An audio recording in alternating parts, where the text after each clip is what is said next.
ETF index mutual funds నేర్చుకుని stock మార్కెట్లో రాణించాలనుకుంటున్నారా? వెంటనే ఈ నెంబర్కి కాల్ చేయండి.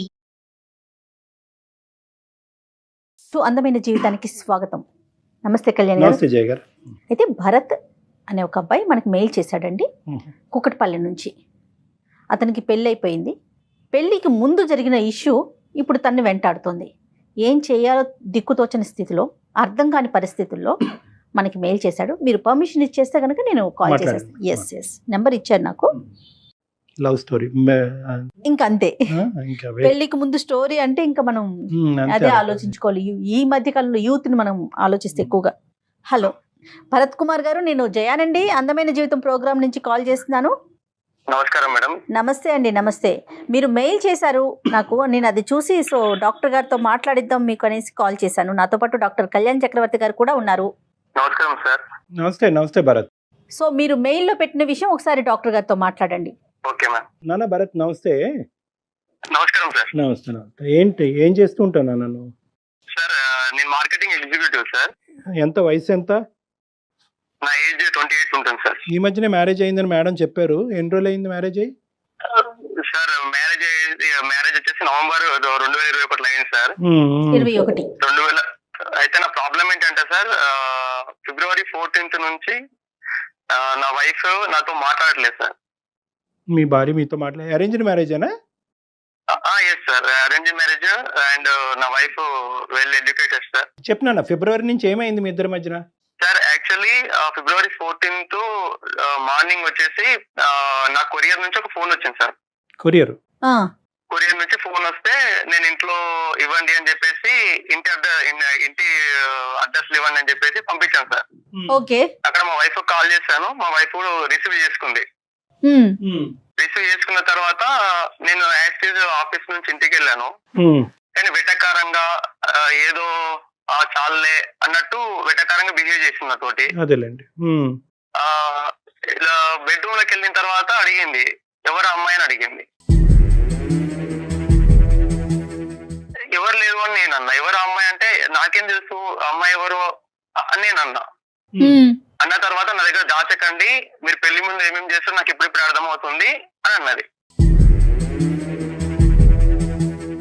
పెళ్లికి ముందు నేనేం చేశాను, నేను చేయలేదు కదా అని నేను అన్నాను. అంటే మీ వ్యవహారాలు నాకు ఇప్పుడిప్పుడు అర్థమవుతున్నాయి. నేను ఏదో ఏమంటారు, ఇన్ని రోజులు మనం మంచిగా ఉన్నామని చెప్పేసి నేను కంటిన్యూషన్ అయిదాం అనుకుంటుంటే ఇదే టైంలో మీరు చేసిన పనులు మొత్తం నాకు ఇప్పుడిప్పుడే తెలుస్తున్నాయి అన్నది. నన్ను అంతకుముందు మీ ఇద్దరి మధ్యన ఎటువంటి డిఫరెన్సెస్ 4 నెలల్లో 3 నెలల్లో ఆర్గ్యుమెంట్స్ అవేమీ లేవు? ఏమీ లేవు సార్. మ్యారేజ్ అయిన తర్వాత నాకు మంచి బెస్ట్ ఫ్రెండ్ దొరికిందని ఫీలింగ్ నేను ఉన్నాను. తను కూడా మంచి ఫ్రెండ్లీగానే మూవ్ అయింది సార్. ఏంటంటే ఆవిడ ఏం చూసిందంట కొరియర్ ఓపెన్ చేసినటువంటి కొరియర్ లో లవ్ సింబల్స్ తో కొన్ని ఆర్టికల్స్ ఉన్నాయి సార్. ఆర్టికల్స్ ఉన్నాయి, కిడ్స్ ఉన్నాయి, బాల్స్ ఉన్నాయి, డిఫరెంట్ గ్రీటింగ్స్ ఉన్నాయి. దాంట్లో కన్నా నేను మిస్ అవుతున్నా, నాతో ఒకసారి మాట్లాడు అని చెప్పేసి దాంట్లో రాసింది సార్. యాక్చువల్లీ ఆ కోపంలో తను తెచ్చేసి నా ముందు ఇసిరేసింది, చూడు నువ్వు చేసే పనులు మొత్తం అన్నది.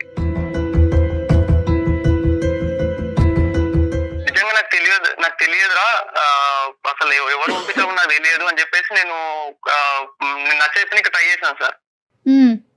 అయితే చాలా ఎంతవరకు తనని అలా అంత కోపంగా ఎప్పుడు చూడలేదు సార్. సడన్లీ నా మీద విసిరేసి, నాకు ఈ అమ్మాయి ఎవరో తెలియాలి, అమ్మాయి ఎవరో తెలిసినంత వరకు నేను నీతో ఉండను నేను అని చెప్పేసి కొంచెం ర్యాష్ బిహేవ్ చేశాను సార్. తన మీ భార్య యొక్క రియాక్షన్ అర్థం చేసుకోవటం పెద్ద కష్టం కాదు, కానీ నీ రియాక్షన్ ఏంటి? అవి చూడగానే నీ రియాక్షన్ ఏంటి? నీకు ఎక్కడైనా బల్బు వెలిగి కనెక్ట్ అయ్యిందా ఏదైనా పాత స్టోరీకి? లేదంటే నువ్వు షాక్ అయ్యావా లేదా? నేను చాలా షాక్ అయ్యాను సార్. ఫస్ట్ ఆఫ్ ఆల్ నాకెవరు పంపినని షాక్ అయ్యాను. తర్వాత నేను కొద్దిసేపు అయిన తర్వాత బెడ్రూమ్ లో తను అక్కడ బెడ్ పక్కన కూర్చున్నప్పుడు నాకు ఆలోచిస్తే అప్పుడు క్లిక్ అయింది సార్. యాక్చువల్లీ ఒక రోజు ఏమైందంటే సార్, నేను మార్కెటింగ్ వర్క్ అయిపోయి నేను మా ఇంటి బాల్కన్లోకి వచ్చి కూర్చున్నాను సార్. మా స్లిప్లు ఉంటాయి సార్, మా బిల్స్ ఉంటాయి. బిల్స్ నేను పేమెంట్ అన్ని అవి రాసేసుకొని అయిపోయి కింద వర్క్ అయిపోయి కిందికి వెళ్ళే టైంలో లైట్ ఆఫ్ చేశాను సార్ పైన. రైట్. ఎదురింట్లో ఉన్నటువంటి బాల్కన్ నుంచి లైట్ ఆనాను సార్. లైట్ ఆన్ కాగానే నేను మళ్ళీ లైట్ ఆన్ చేశాను సార్. అక్కడ లైట్ ఆఫ్ అయింది సార్. నేను లైట్ ఆన్ చేసి అక్కడ ఆఫ్ చేయడం, అక్కడ ఆన్ చేయడం కొద్దిసేపు జరిగింది సార్. అక్కడ ఎవరు నాకు అర్థం కాలేదు. సరేలే. మళ్ళీ సేమ్ అలా జరిగినప్పుడు అక్కడ ఒక అమ్మాయి కనిపించింది సార్ నాకు. క్యాజువల్ గా లైట్ తీసుకొని వదిలేసి సార్. అప్పటికైతే నేను ఏమన్నా జస్ట్ లైట్ ఆన్ చేయడం వదిలేసిన.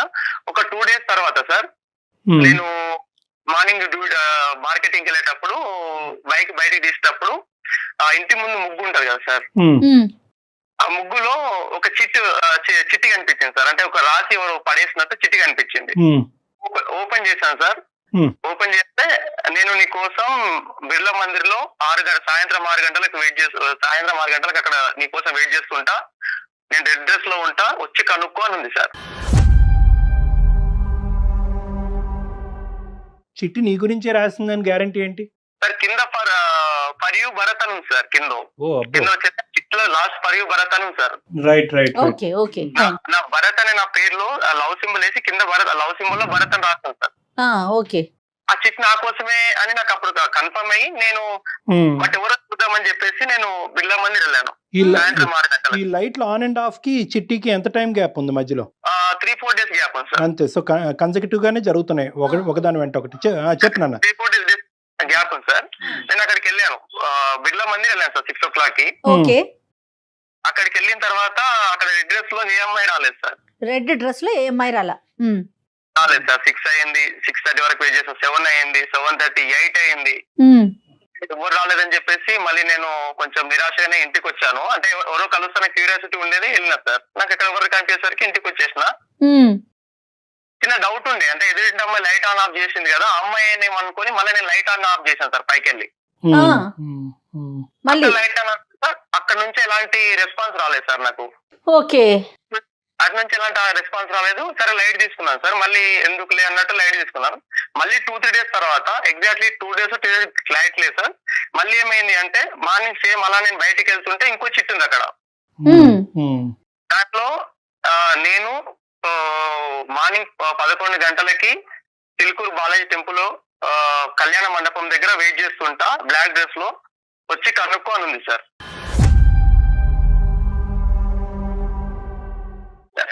అంటే ఫస్ట్ కలవలేదు కదా, ఏమైనా ప్రాబ్లం ఏంటి కలవలేదేమో, ఈసారి కలుస్తాను పక్కా అని చెప్పి పెట్టేసిందని చెప్పి నేను వెళ్ళినా సార్. అక్కడ 11 o'clock వెళ్ళి వెయిట్ చేస్తూ అక్కడ ఎవరు కనిపించలేదు. 12 అయింది, 1 అయింది, 2 అయింది, ఎవరు లేరు అనుకుని నేను వెళ్ళి దర్శనం చేసుకుని మళ్ళీ రిటర్న్ ఇంటికి వచ్చాను సార్. ఇంటికి వచ్చేటప్పుడు మార్కెటింగ్ వర్క్ చూసుకుని ఇంటికి వచ్చేసి మళ్ళీ నేను నైట్ మళ్ళీ డౌట్ ఉంది సార్ కొంచెం, మళ్ళీ లైట్ ఆన్ ఆఫ్ చేశాను సార్. ఎలాంటి రెస్పాన్స్ రాలేదు నాకు. టెస్ట్ చేస్తున్నాడు తను.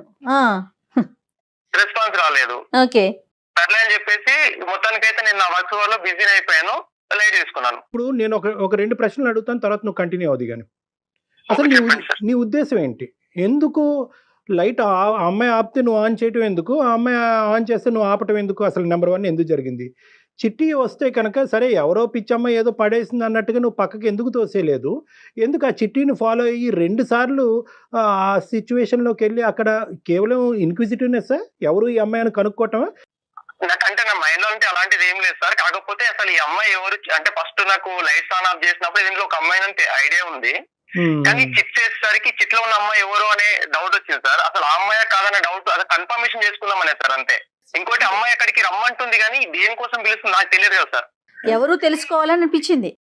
ఇంకో ఇన్సిడెంట్ జరిగింది మేడం. ఇంకో 5 days తర్వాత సేమ్ అలాగే చిట్ వచ్చేసి సేమ్ ముగ్గులో ఉంది సేమ్ టైం కి. కానీ ఈసారి ఏం పెట్టిందంటే తన ఫోన్ నెంబర్ ఉన్నటువంటి ఫోన్ నెంబర్ 10 ఉంటాయి కదా, లాస్ట్ 5 numbers వచ్చేసి నార్మల్ ఇచ్చి ఫస్ట్ 5 numbers క్వశ్చన్ మార్క్ పెట్టి మిగతా ఫోన్ నెంబర్ కనుక్కో మళ్ళీ లవ్ సింబల్ లో భరత్ అని పెట్టింది సార్. అది మాత్రం మిస్ అవ్వట్లే, భరత్ అండ్ లవ్ సింబల్స్ మాత్రం మిస్ అవ్వట్లేదు మేడం. సూపర్. ఓకే. అక్కడ నేను ఆ మిగతా నెంబర్లు ఎలాగనుకుంటా, అసలు నాకు ఏం అవసరం అని చెప్పేసి కొంచెం నాకు ఇక ఈ 2 times జరిగేసరికి నాకు ఏం అవసరం అని చెప్పేసి లైట్ తీసుకున్నాను మేడం మొత్తానికి. ఓకే. మొత్తానికి లైట్ తీసుకున్నా, అసలు నేను పట్టించుకోలేదు అసలు ఎవరు నా వర్క్ నాది. తర్వాత మ్యారేజ్ సిచ్యుయేషన్ జరిగింది మేడం మా ఇంట్లో. ఇప్పుడు ఆ లెటర్ తర్వాత ఇంకా మళ్ళీ ఆ అమ్మాయి దగ్గర నుంచి మీకు మనం ఎవరైతే అనుకుంటున్నామో తన దగ్గర నుంచి ఏమి రాలా మీకు లెటర్స్ కానీ? ఏమీ రాలేదు, ఎలాంటి నాకు రెస్పాన్స్ లేదు. నేను పైకి వెళ్ళి లైట్స్ ఆఫ్ ఆన్ చేయడం మానేసాను అంతే. ఇక ఏది నాకు ఎలాంటి సిచ్యువేషన్ కూడా కలగలేదు మేడం. నాకు ఏమైందంటే మా ఇంట్లో పెద్దవాళ్ళు ఏం చేశారంటే ఎలాగో అంటారు ఏజ్ వచ్చిందని చెప్పేసి మంచి సంబంధం తీసుకొచ్చారు మేడం, వెల్ ఎడ్యుకేషన్ ఫ్యామిలీ నుంచి. సూపర్. ఓకే అయింది, మ్యారేజ్ అయింది. Okay right. ఒక్క నిమిషం.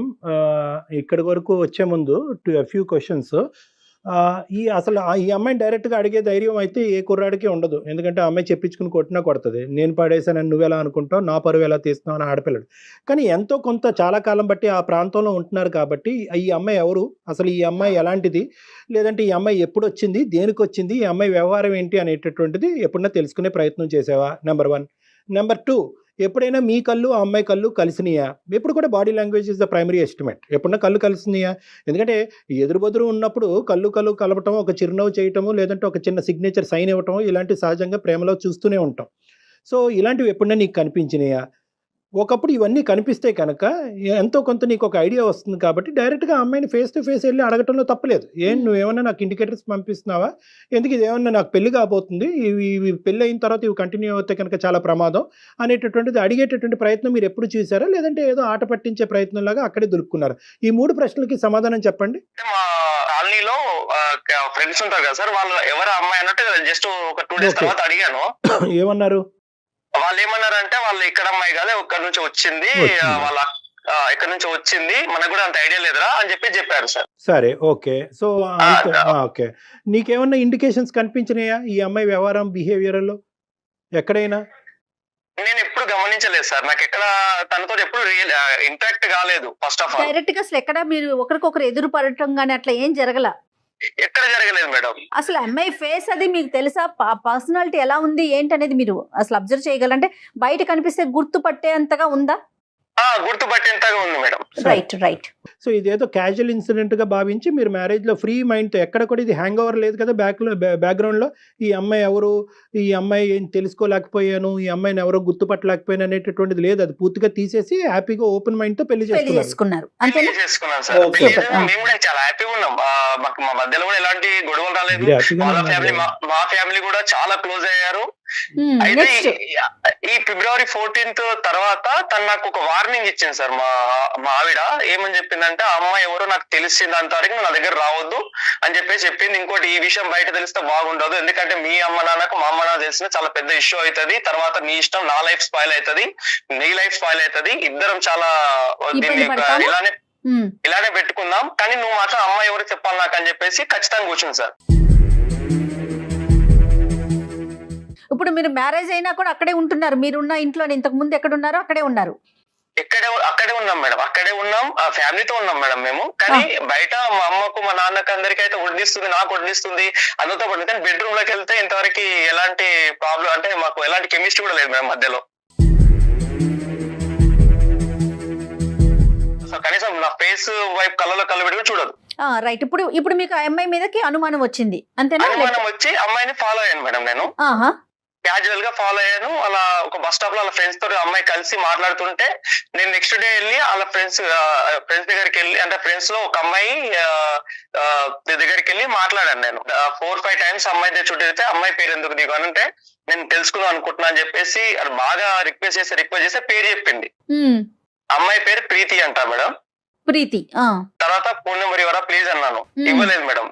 అలా అదే ఫ్రెండ్ చుట్టూ దాదాపు ఒక 6 నెలలు మేడం, నాన్ స్టాప్ గా 6 నెలలు తిరుగుతూ బతిలాడుతూ అదే బస్ స్టాప్ లో వెళ్ళి కూర్చొని వెయిట్ చేసి, అలా అయితే లాస్ట్ కి ఆ అమ్మాయి సరేలే నెంబర్ ఇస్తాను, బట్ నేను ఇచ్చినట్టు మాత్రం చెప్పొద్దని చెప్పేసి నెంబర్ ఇచ్చింది మేడం. Right, okay. మీకు ఒకసారి తను పజిల్ పెట్టింది కదా, లాస్ట్ నెంబర్ లో ఫస్ట్ నెంబర్ లో ఇచ్చి మిగతా మిమ్మల్ని కనుక్కోమంది. తను ఇచ్చిన నెంబర్ లోకి ఇవి యాడ్ చేస్తే కరెక్టేనా? కంపేర్ చేసి చూసాను, లాస్ట్ నెంబర్లు సేమ్ ఉన్నాయి. ఇక్కడ ఖచ్చితంగా ప్రీతియే నీకు రాసిందా అనేటటువంటి క్వశ్చన్ మార్క్. లేదంటే ప్రీతికి పడినటువంటి వాళ్ళు, ప్రీతిని ప్రేమించినటువంటి వాళ్ళు ప్రీతిని ఆట పట్టించడం గురించి తనలాగా ఒక సిచ్యువేషన్ క్రియేట్ చేసి మీ ఇద్దరి మధ్యన ఒక ఇష్యూని క్రియేట్ చేయడం గురించి ప్రయత్నం చేస్తున్నారు. అంటే యూజువల్గా ఏంటంటే ఒక ఆడపిల్ల సహజంగా ఏంటంటే ఇంత స్థాయికి రేపొద్దున ఈ నంబర్ ఎవరిది ఏంటి అంటే కనుక ఆ అమ్మాయి పరుగు పొద్దు రోడ్డు మీద కీడుస్తారు, చాలా పెద్ద గొడవ అవుతుంది.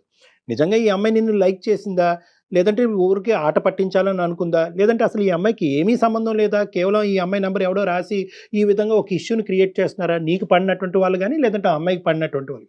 సో ఇలా రకరకాలు ఆలోచించాలి. కాబట్టి first of all question number 1 ఏంటంటే, అసలు మీరు మాకెందుకు చేశారు? ప్రీతితో మాట్లాడి ప్రీతియేనా అనేటటువంటిది కనుక్కోవటం గురించా, లేదంటే ప్రీతి చేత మీ భార్యతో మాట్లాడిపించి ఒక అపాలజీ చెప్పించడం గురించా, అసలు ప్రీతి ఎందుకు ఇలా చేసింది అనేటటువంటిది కనుక్కోవటం గురించా?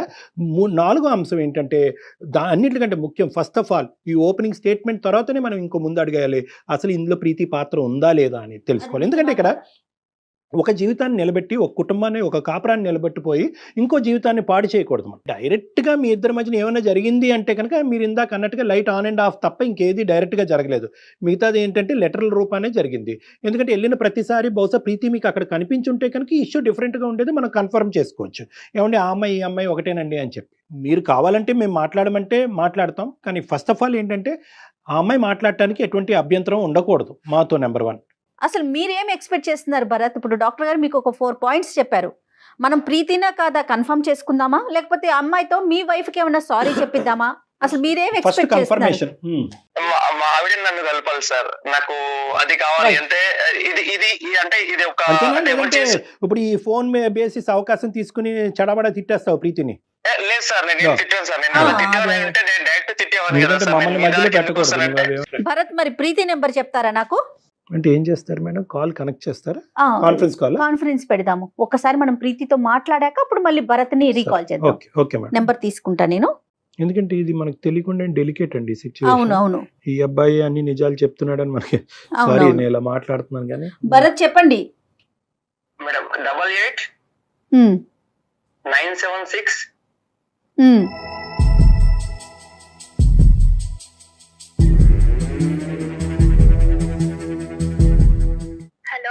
ఎస్ డాక్టర్ గారు, ప్రీతిని నేను లైన్ లోకి తీసుకున్నాను. ఒక్క నిమిషం అమ్మా. ప్రీతి నమస్తే అమ్మా. సారీ అమ్మా, ఇది చాలా స్ట్రేంజ్ కాల్. బహుశా నీ జీవితంలో ఇలాంటి కాల్ నీకు ఎప్పుడు వచ్చి ఉండదు. కానీ నా పేరు డాక్టర్ కళ్యాణ్ చక్రవర్తి అమ్మ. బహుశా నేను తెలిసే ఉంటుంది. సుమన్ టీవీలో అందమైన జీవితం అనే ప్రోగ్రాంలో చేసే ఒక సీనియర్ సైకాట్రిస్ట్ నేను. యా అమ్మ, అయితే ఈ నాతో పాటు జయ గారు ఉన్నారు. సో ఈ రోజు ఏంటంటేనమ్మా, నేను ఇబ్బంది పెట్టే ఉద్దేశం మాది కాదు, కానీ కొన్ని క్లారిటీ గురించి చేసావు నేను నీకు. నువ్వు ఓకేనమ్మా? మాట్లాడగలవు ఒక 2 minutes? సరే సార్, మాట్లాడతాను. చెప్పండి సార్. సరే, బేసిక్లీ ఏంటంటే మాకు ఇక్కడ ఈ రోజు ఒక విచిత్రమైనటువంటిది, అట్ ద సేమ్ టైం ఒక క్లిష్టమైనటువంటి సిచ్యువేషన్ మాకు వచ్చిందమ్మా. ఇద్దరు భార్యాభర్తల మధ్యన ఒక సమస్య ఇది. ఆ అబ్బాయి పేరు భరత్. పేరు మీకు it reminds you of anybody you know, I don't know. అతని పేరు భరత్. ఆ అబ్బాయి ఏంటంటే మీ ఇంటి ఎదురుగుంటానే, లేదంటే మీ ఇంటి దగ్గరలోనే అతను ఉంటాడంట. ఆ అబ్బాయికి ఈ మధ్యకాలంలో పెళ్ళయింది. పెళ్ళయిన తర్వాత 3 నెలల వరకు బాగానే ఉన్నారు. తర్వాత ఒక అనుకోనటువంటి పరిస్థితిలో ఒక కొరియరు, అందులో కొన్ని రాతలు, భరత్ నువ్వు లేకుండా నేను ఉండలేకపోతున్నాను అనేటటువంటి మాటలు, అతని జీవితంలో ఇంతకు ముందే ఒక ప్రేమాయణం అనేటటువంటి నడిచినట్టుగా కొన్ని ఆధారాలు, అంటే ఈ అబ్బాయి రాసినవి ఏమి కాదు, అవతల అమ్మాయి రాసినటువంటివే ఉన్నాయి. అందులో ఏంటంటే ఈ భరత్ మార్క్ చేశాడు, సార్ మా ఆవిడ ఇప్పుడు నన్ను వదిలేసి దూరంగా వెళ్ళిపోయింది, దీని మీద క్లారిటీ తీసుకురాకపోతే పంచాయతీ పెట్టి విడాకుల వరకు వెళ్ళే పరిస్థితి వచ్చింది, నా జీవితం దరిద్రం అయిపోయింది సార్, నన్ను మీరే కాపాడాలని బాధపడుతూ మాకు ఫోన్ చేశాడు. ఫోన్ చేస్తే ఇప్పుడు ఈ పరిస్థితికి ఏంటంటే ఈ అమ్మాయి ఎవరు అంటే కనుక అతను పోసుకొచ్చినట్టుగా చుక్కలు కలపటం మొదలు పెడితే ఆ అమ్మాయి బహుశా ప్రీతి అయి ఉండొచ్చు అనేటటువంటి అనుమానాన్ని ఆ అబ్బాయి వ్యక్తపరిచాడు. మళ్ళీ నేను చెప్తున్నాను, అనుమానాన్ని వ్యక్తపరిచాడు. ఎందుకంటే కనుక అతనికి ఒక 2 లెటర్స్ లాంటివి ఏవో దొరికినాయి. అంటే క్లుప్తంగా చెప్తున్నాను, మొత్తం అంతా అక్కర్లేదు. లెటర్స్ లాంటివి దొరికినాయి. ఆ లెటర్లో ఏంటంటే పలానా చోటుకురా అని చెప్పినటువంటి ఒక అమ్మాయి అక్కడికి వెళ్ళిన తర్వాత ఆ అమ్మాయి కనిపించలేదు. ఆ అమ్మాయి నువ్వు ఎలా అవుతుందా అన్నది మేము అడిగాం. అయితే లైట్ ఆన్ అండ్ ఆఫ్ జరిగిందంట ఒకసారి మీ ఇంట్లోని వర్సెస్ అతని ఇంట్లోని. ఇంకొక సందర్భంలో ఏంటంటే సగం ఫోన్ నెంబర్ దొరికిందంట. అతను వెంటబడి నీ ఫ్రెండ్ ద్వారానో ఇంకోళ్ళ ద్వారానో మొత్తం నీ నెంబర్ అన్ని కనుక్కుంటే కనుక నెంబర్ కూడా మ్యాచ్ అయ్యిందంట. 5 నెంబర్లు ముందున్న నెంబర్లు కలిపితే వెనకతలు ఉన్న 5 నెంబర్లు అతనికి నువ్వు ఇంతకు ముందు రాసి, అంటే సో కాల్డ్ నువ్వు రాసినట్టుగా అతనికి అనిపించింది. సో ఇన్ని ఇండైరెక్ట్ ఎవిడెన్సెస్తో అతనికి ఏమనుకుందంటే కనుక నా జీవితం నాశనం చేయాలన్నా, నా జీవితాన్ని కాపాడాలన్నా ఇప్పుడు ప్రీతియే నాకు దిక్కు అన్నట్టు అతను మాట్లాడే ధైర్యం అతనికి లేకుండా మా ద్వారా నీకు కాల్ చేపిస్తున్నాడమ్మా. ఇది సిచ్యువేషను. ఇప్పుడు అసలు నువ్వు పిక్చర్లో ఉన్నట్టా లేనట్టా? నీకు భరత్ అంటే ఎవరో తెలుసా? సార్ యాక్చువల్ గా మాది కరీంనగర్, నేను హైదరాబాద్ కూకట్పల్లిలో డిగ్రీ చదువుతున్నాను. మా ఇంటి దగ్గర అయితే నాకు తెలిసి భరత్ అని ఎవరు లేరు. అండ్ ఇక్కడ మా అక్కయ్య వాళ్ళ ఇంటి ముందు ఒక పర్సన్ ఉన్నారు. అంటే మీరు ఇప్పుడు చెప్తున్నారు కాబట్టి లైట్స్ ఆన్ ఆఫ్ గురించి నాకు ఆ పర్సన్ గుర్తొచ్చారు. బట్ అతని పేరు భరత్ అని కూడా నాకు తెలియదు సార్ ఇప్పుడు మీరు చెప్పేంత వరకు. నీకు తెలియకపోతే భరత్ అని పేరు అంటే నేను క్రాస్ క్వశ్చన్ చేసే హక్కు నాకు ఉందో నాకు లేదో నాకు తెలియదమ్మా. కానీ నీ భరత్ అని ఉన్నాడని అంటున్నావు కదా మీ ఇంటి పరిధిలో. ఇక్కడ ఉండొచ్చు అంటున్నాను సార్. కరీంనగర్ లో అయితే నాకు అలా ఎవరు లేరు. మేబీ హైదరాబాద్ లో అయితే నేను డైలీ కాలేజ్ కి వెళ్తుండగా అండ్ నైట్ డిన్నర్ చేశాక పైకి వెళ్తాను.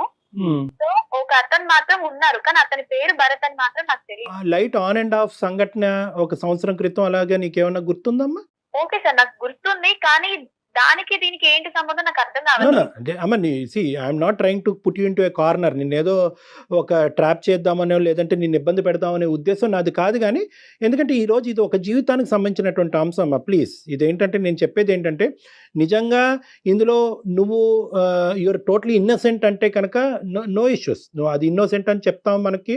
అతను ఇంకెవరు ఆ క్యారెక్టర్ ఎవరు అనేది మళ్ళీ అతని వెతుకులాట్లో పడుతుంది. అతనికి కావాల్సినటువంటి సహాయ సహకారాలు అందమైన జీవితం మేము చేసుకుంటాం. That will become a totally different story. కానీ ఇక్కడ ఏంటంటే మీది లైమ్ లైట్లోకి వచ్చింది కాబట్టి మీరే అవి ఉండొచ్చు కాబట్టి మీరు కొద్దిగా ఆలోచించుకోండి, కొద్ది లోతుగా ఆలోచించండి. ఎందుకంటే వాళ్ళిద్దరి మధ్య ఈరోజు చాలా పెద్ద డిఫరెన్సెస్ వచ్చినాయి. ఆ అమ్మాయి చదువుకున్నటువంటి అమ్మాయి, ఉద్యోగం చేసుకుంటున్నటువంటి అమ్మాయి, ఇద్దరు చాలా హ్యాపీగా ఒక 3 నెలల పాటు చేసిన తర్వాత ఈ కొరియర్ రావడంతో ఇద్దరు చిన్న భిన్నం అయిపోయింది. ఇంకా పెద్దల వరకు వెళ్ళలేదు. పెద్దల వరకు వెళ్తే కనుక ఈ పంచాయతీ ఏ లెవెల్ వరకు వెళ్తుందో, దీని వెనకాతలు ఉండేటటువంటి మనుషులు ఎవరు అనేటటువంటి వెతుకులాట ఇంకెంత ఇంటెన్సివ్గా జరుగుతుందో అది మనకు తెలీదు. ఆ సమస్య రాకముందే ఇందులో ఎవరన్నా మూడో వ్యక్తి ఉంటే కనుక వాళ్ళు ఇప్పుడే ఈ క్లోజ్డ్ 4 walls మధ్యనే ఈ ఇష్యూని రిజాల్వ్ చేసుకుంటే మంచిది అనే ఉద్దేశంతో నేను చెప్తున్నాను. సో ప్రతి ఫ్యాక్ట్ నువ్వు కొద్దిగా ఆలోచించి నాకు చెప్పమని చెప్తున్నానమ్మా. లైట్ ఆన్ అండ్ ఆఫ్ సంఘటన జరిగిందా లేదా? లైట్స్ ఆన్ అండ్ ఆఫ్ అంటే ఒక 1 year బ్యాక్ అయితే నేను ఎగ్జామ్స్ ఉన్నప్పుడు పైకి వెళ్తాను సార్ డైలీ నైట్. ఓకే. నేను ఏదో ఆలోచిస్తూ లైట్స్ ఇలా బ్లింక్ చేస్తున్నా ఒక ట్రాన్స్ లో ఉండి. సో ఆపోజిట్ లో అతను కూడా నేను లైట్స్ ఆన్ ఆఫ్ చేసినప్పుడు అతను కూడా లైట్స్ ఆన్ చేస్తున్నాడు, ఆఫ్ చేస్తున్నాడు. అది నేను అబ్జర్వ్ చేశాను. అదైతే జరిగింది సార్. బట్ నేను మీరు అనుకుంటున్నట్టు అలా ఏం కాదు. నేను ఏదో ట్రాన్స్ లోని లైట్స్ ఆన్ ఆఫ్ చేస్తున్నాను, అక్కడ కూడా అది జరిగింది. అదైతే నాకు ఇప్పుడు గుర్తుంది. కానీ దానికే ఇలా నా పైన కంప్లైంట్ ఇచ్చారు. ఒకటే కాదమ్మా, దానికి కాదు. తర్వాత ఏంటంటే దానికి అతను కొరిలేట్ చేసుకుని తర్వాత ఒక చిట్టి దొరికిందంట. చిలుకూరు బాలాజీ టెంపుల్కి ఒకసారి, ఇంకో టెంపుల్ ఏదండి, ఏదో 2 టెంపుల్కి ఒకసారి రెడ్ డ్రెస్, ఇంకోసారి బ్లాక్ డ్రెస్. అక్కడ రెడ్ లేదు, బ్లాక్ లేదు. ఇతను మళ్ళీ వెనక్కి వచ్చాడు.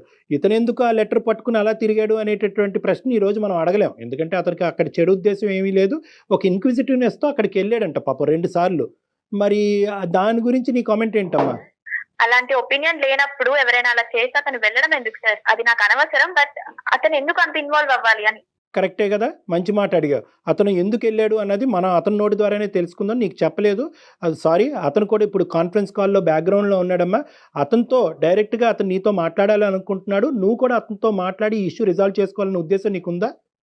ఉంది సార్, నో ప్రాబ్లం. బికాజ్ ఇది నా క్యారెక్టర్ కి సంబంధించింది సార్. అబ్సల్యూట్లీ నీ క్యారెక్టర్ కి అతని జీవితానికి సంబంధించినటువంటి అంశం. ఇంకొక ఆడపిల్ల కూడా ఉంది ప్రీతి, అది కూడా గుర్తుంచుకోండి. ఇది పొలిమేర దాటింది అనుకోండి, సబ్జెక్ట్ పబ్లిక్ అవుతుంది, పోలీస్ స్టేషన్ వరకు వెళ్ళొచ్చు. ఇష్యూ చాలా భయంకరంగా మారిపోతుంది. అది మీ కుటుంబానికి వాళ్ళ కుటుంబానికి రెండుకి మంచిది కాదు. నాన్న భరత్, లైన్ లో ఉన్నావా? Bharat, you are directly talking to Preeti now. Preeti is on the line. You want to ask her anything? Sir Preeti. Hello, ఎవరు? నేను మీ ఇంటి ముందు ఉంటాను. ఆ రోజు లైట్ ఆన్ ఆఫ్ చేసినప్పుడు నువ్వు నాకు ఎదురుగా అనిపించావు కదా, అది నువ్వు కూడా చూసావు నన్ను, నేను నిన్ను చూసాను. అవును. నెక్స్ట్ 2 days తర్వాత మా ఇంటి ముందు చిట్టేసావు. అంటే చిట్టి నువ్వు వేసినావు, అంటే కన్ఫర్మేషన్ తెలియదు నాకు, నువ్వు వేసినావు కానీ చిట్టి అయితే ఉంది. మీకేం కన్ఫర్మ్ లేనప్పుడు మీరు ఎలా అనుకుంటారు నేను వేసానని? నేను ఆ చిట్టి తీసుకునే టైంలో మీరు మన కాలనీలో లాస్ట్ నుంచి వెళ్తున్నారు అటు. సో అది నేను వేసానని మీరైతే మీ కళ్ళతో చూడలేదు కదా, నేనని ఎలా అనుకుంటారు? నేను ఏదైతే త్రాడి చిట్టి, అంటే ఇప్పుడు మీ నెంబర్ నా దగ్గర వచ్చిందంటే నేను త్రాడి చిట్టిలో మీ సగం నెంబర్ ఉండేది. నేను మీరని కన్ఫర్మ్ నాకు తెలియదు. అంటే నేను ఫస్ట్ ఆఫ్ ఆల్ నువ్వు చదువుకున్న పర్సన్ లాగా మాట్లాడు. ఇది ఓన్లీ నీ ఇమాజినేషన్ మాత్రమే. ఒకవేళ నేను అతనితో మాట్లాడాలి, నాకు ఇఫ్ ఎనీ ఇంట్రెస్ట్ నాకు ఉంది అనుకుంటే నేను డేర్ గా మాట్లాడగలుగుతా. అలా క్లిప్స్ ఇలాంటి చీప్ ట్రిక్స్ నాకు అవసరం లేదు సార్. నేనైతే షూర్ గా చెప్తున్నాను, అది నేను కాదు. 2వ లెటర్ కూడా వచ్చిందంటమ్మా మళ్ళీ, అది కూడా చెప్పిన ఆయన. అది ఇంకా ఇది ఒప్పుకోకపోతే అదేం ఒప్పుకుంటుంది అమ్మాయి? February 14th వచ్చినటువంటి దాంట్లో ఏదైతే నాకు లవ్ సింబల్స్ మధ్యలో భరత్ అని రాశారని చెప్పే కదా, అక్కడ ఉన్నటువంటి దాని మిస్ యూ కన్నా రాసేటువంటి రైటింగ్, నాకు ఇచ్చు దొరికిన రైటింగ్ అంతా సేమ్ ఉంది సార్. నేను ఫస్ట్ స్లిప్ వేయనప్పుడు సెకండ్ సారి కొరియర్ నేను ఎలా పంపిస్తాను? ఈ రోజు ఆ అబ్బాయి జీవితం ఇంత చిన్నభిన్నం అవుతుంది అనే బాధతో ఈ రోజు నిన్ను డైరెక్ట్గా ఇలా మాట్లాడి ధైర్యం చేస్తున్నాడు. కానీ ఎక్కడ కూడా ఇంకో విధంగా చేయాలంటే ఇంకో విధంగా కూడా చేయొచ్చు. ఈ అబ్బాయి డైరెక్ట్గా మీ ఇంటికి వచ్చి అడగచ్చు, లేదంటే నీ ఫోన్ నెంబర్కి కాల్ చేసి మెసేజ్లు పెట్టచ్చు, ఇలా చాలా చేయొచ్చు. అతను ఇండైరెక్ట్ ఎవిడెన్స్గా వెతుకులాట మొదలు పెట్టాడు. సరే ఈ అమ్మాయి ఆగిపోయింది కాబట్టి నేను ఆగిపోతాను, నేను పెళ్లి చేసుకుంటానని అక్కడితో ఆ మంచితనాన్ని ఆ యాంగిల్ కూడా నువ్వు చూడవలసిన అవసరం ఉందని నేను నిన్ను కోరుకుంటున్నా. ఓకే సార్, బట్ నన్ను అతను అడిగే అంత ప్రూఫ్ ఏం లేదు అండ్ నేనని కన్ఫర్మేషన్ కూడా లేదు. ఇట్స్ అది ఓన్లీ లేదు కాబట్టే అడుగుతున్నారు ప్రీతి. అంటే మీరే చేశారని అనట్లేదు, అలా ఏమన్నా జరిగిందా? అదే ఉంటే ఇంకా అసలు అడగటానికి అవకాశమే లేదు ఫోన్ కదా. నెంబర్ ఎవరు ఇచ్చారు భరత్ నీకు? సార్ వీళ్ళ ఫ్రెండ్ ప్రీతి వాళ్ళ ఫ్రెండ్ అమ్మాయి పేరు కల్పన సార్. కల్పన అనే అమ్మాయి రిక్వెస్ట్ చేయంగా ఇచ్చింది సార్. ఇచ్చినప్పుడు కల్పన ఫోన్ నెంబర్ నీకు ఇచ్చింది, కల్పన ఇచ్చింది కాబట్టి ఫోన్ నెంబరు నువ్వు చూసిన 5 digits మ్యాచ్ అయినాయి కాబట్టి నువ్వు కన్ఫర్మ్ అయిపోయావు, అంతేనా? ఇంకేమన్నా చేసిందా కల్పన? ఇంకేమన్నా చెప్పిందా? నువ్వు తిరగ్గా అడగ్గా యాక్చువల్లీ ఏం జరిగిందంటే కల్పన పేరు బయటికి రావద్దని నాకు మరీ చెప్పింది సార్. నేను తనకి నా ప్రాబ్లం నా పడుతున్నటువంటి తిప్పలు అన్ని తనకు అర్థమైనాయి సార్, కల్పన అనే అమ్మాయికి. అప్పుడు అమ్మాయి డైరెక్ట్ గా ఇదంతా కావాలని జరుగుతుంది అని చెప్పేసి, ప్రీతి చేస్తుందని చెప్పేసి డైరెక్ట్ ఫేస్ టు ఫేస్ చెప్పేసింది సార్. కానీ ఎవరికి చెప్పకు ప్లీజ్, నా పేరు బయటికి రావద్దని చెప్పేసి ఆ అమ్మాయి చెప్పింది. ఈ అబ్బాయి చెప్పేది కాదమ్మా, నీ ప్రాణ స్నేహితురాలు చెప్పింది ఇక్కడ. కల్పన ఓకే సార్, మరి తను చెప్పినప్పుడు ఐడియా ఇచ్చింది కూడా తనే అని చెప్పలేదు అంటనా సార్?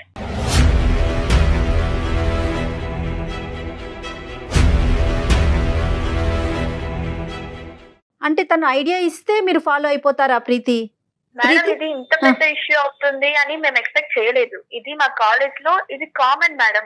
మేము ఫ్రెండ్స్ లో అందరం అనుకున్నాం ఒక పర్సన్ ఏడిపిద్దామంటే.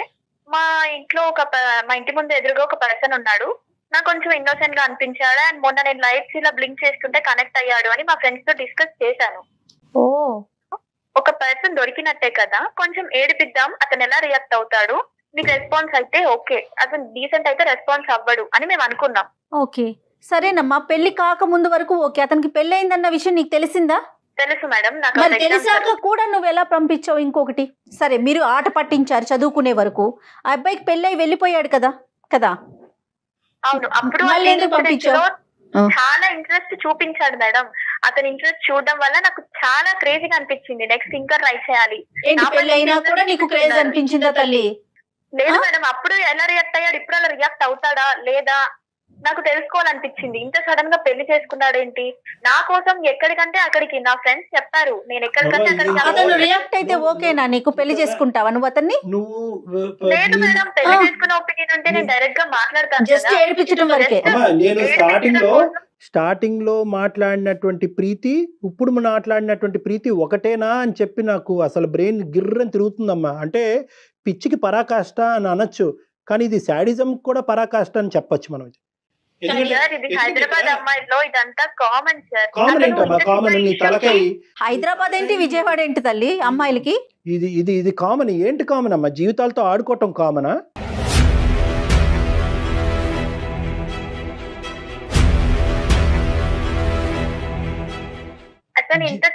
నా క్యారెక్టర్ నేను ప్రూవ్ చేసుకోవాలండి, నా క్యారెక్టర్ కరెక్ట్ అని చెప్పుకోవాలండి.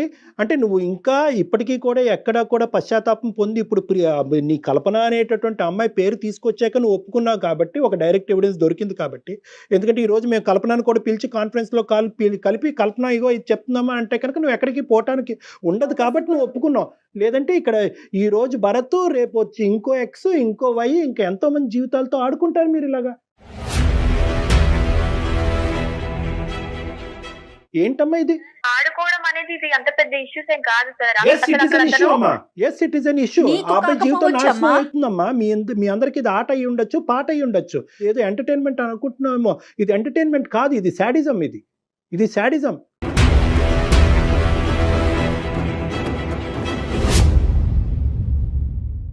ఫస్ట్ నుంచి ఇన్సిడెంట్ అప్పుడు అతను రెస్పాండ్ అవ్వకపోతే నాకు నెక్స్ట్ స్టెప్ నేను తీసుకునేదాన్ని కాదు, నాకు ఇంత ఇంట్రెస్ట్ వచ్చేది అమ్మా, కాదు. నువ్వు లైట్ లో ఆన్ ఆఫ్ చేయొచ్చు, అమ్మా, అతను రెస్పాండ్ అయ్యాడు అనేది ఒక అమ్మా, పాజ్ చూపిస్తున్నావు. రెస్పాండ్ అవటానికి ఓకే, అతను రెస్పాండ్ అయ్యాడు అనేటటువంటిది నువ్వు ఒక విధంగా ఆలోచిస్తున్నావు, మేము ఒక విధంగా ఆలోచిస్తున్నాం. మేమేమనుకుంటున్నాం అంటే అసలు ఏంటి అనేటటువంటిది తెలుసుకునేటటువంటిది ఒక పెళ్లి కానటువంటి ఒక అబ్బాయి చేయటం అనేటటువంటిది పెద్ద తప్ప, లేదా ఇంత రెస్పాండ్ అయ్యాడు కాబట్టి ఎన్ని సందర్భాల్లో ఇలా రెస్పాండ్ అవుతూ పోతాడు, పెళ్ళి అయిన తర్వాత కూడా రెస్పాండ్ అవుతూ పోతాడా లేదా చూద్దాం అనేటటువంటిది పెద్ద తప్ప.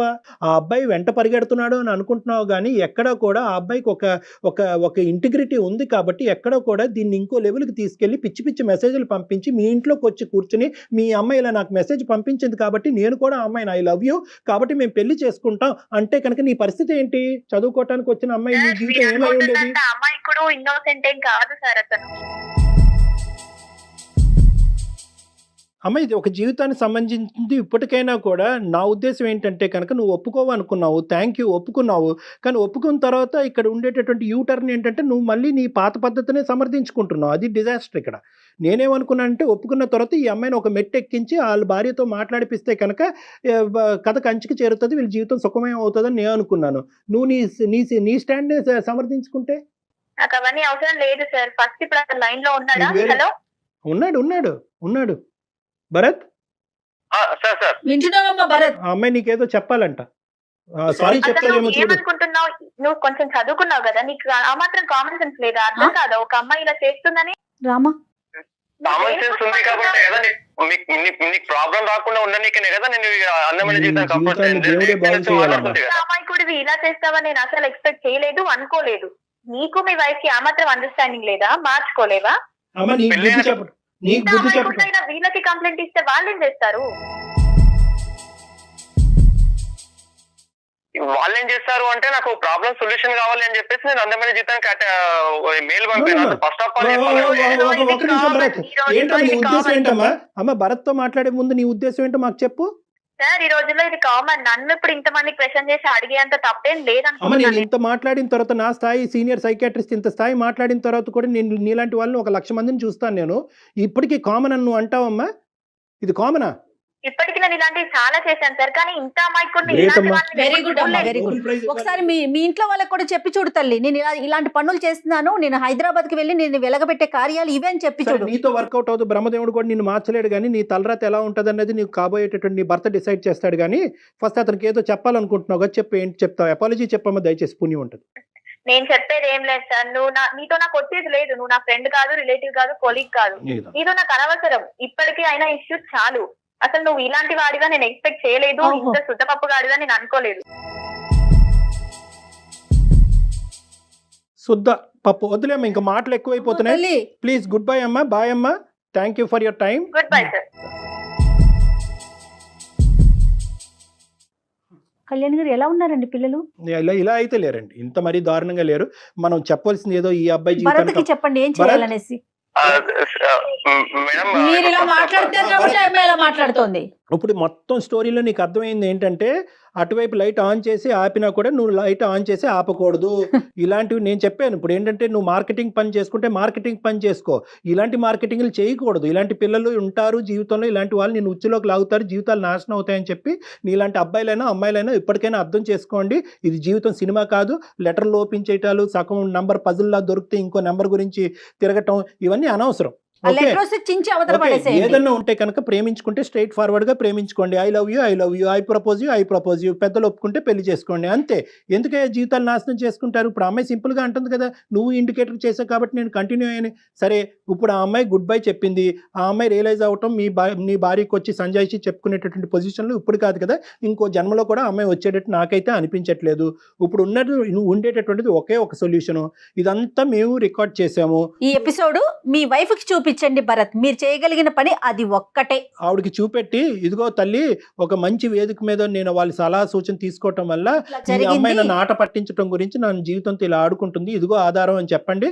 కాదు కూడదు అని అదిగో అంటే కనుక డైరెక్ట్ గా నాతో మాట్లాడించండి. డాక్టర్ మీరిద్దరు కలిపి నా దగ్గరికి రండి, మనం కూర్చొని మాట్లాడుకో. ఓకేనా Bharat? Thank you very much. Much okay Bharat okay, okay okay okay అండి, thank you Bharat. Thank you Thank you, sir. Thank you Thank you, sir. మనకే కళ్ళు బయర్లు గమని ఇలాంటి అమ్మాయిలు ఏంటి కళ్యాణ్ గారు అసలు ఆ అమ్మాయి చిన్నపిల్లే, మళ్ళీ వాయిస్ వింటుంటే అర్థమవుతుంది కదా చదువుకునే పిల్లే. తెలియంతనం అలాంటి అమ్మాయిలతో మాట్లాడటం కాదు ఇలాంటివి నేను అలాంటి చాలా చేశానని చెప్తోంది. ఎన్ని కుటుంబాలు ఇబ్బంది పడ్డాయో ఏమిటో.